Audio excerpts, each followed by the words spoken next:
Bagi pengalaman sikit tentang program di rumah anak yatim di Huzan ni. Macam mana program dia? Okey tak?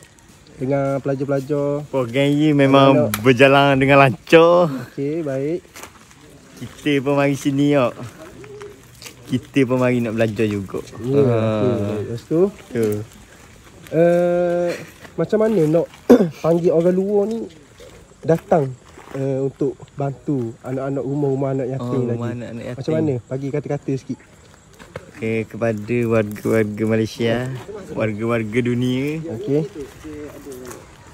Kita kena ingat rezeki kita bukan kita seorang. Faham? Okey.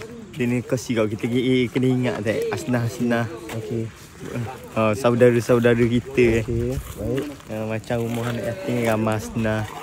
Anak yatim tidak berkemampuan, jadi kita mari pakat tolong. Kita jadi mak ayah dia. Ya, betul. Okey. Kita sumbang kasih sayang. Kasih sayang kita. InsyaAllah. Okey, insya-Allah. Okey, assalamualaikum. Terima kasih banyak.